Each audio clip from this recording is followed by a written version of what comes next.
Мен сіздерге тапшырма берем, ушул өкмөттүк комиссиянын ишин тездетип, абдан тыкап, изилдеп чыгып, ошондон кийин гана биз чечим чыгарышыбыз керек.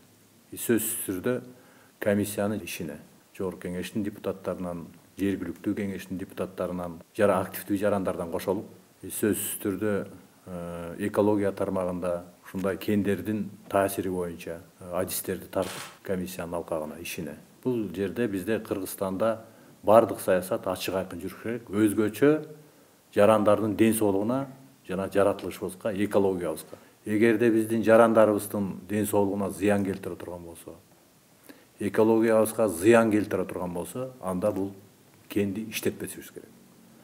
Жок, азыр технологиялардын бардыгы заманбап болот.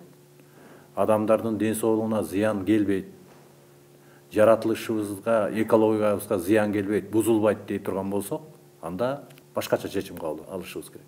Азыр дагы ушул комиссиянын ишинин жыйынтыгы чыкмайын, ишкана ишин толугу менен токтотуп, алар дагы ушул комиссиянын ишине керек болгон материалдардын баарын берип, анализдерин берип, андан кийин анан ишибизди башташыбыз керек. Мүмкүн болушунча тез, бар же жок деп айткандай болушубуз керек. Биздин максатыбыз акча таап, бюджет толтуруу эмес. Бул маселелерде эң биринчи маселе болуп, бул экология маселеси болуш керек. Муну баардыгы түшүнүш керек. Жарандарыбыз менен, жарандарыбыз кандай ойлосо, кандай ушундай тынчсызданса, мамлекеттик кызматкерлер дагы жаратылышыбыз үчүн, өзүбүздүн ден соолугубуз үчүн ошондой эле тынчсызданабыз. Муну дагы көңүлүңүздөрдөн чыгарбашыңыздар керек.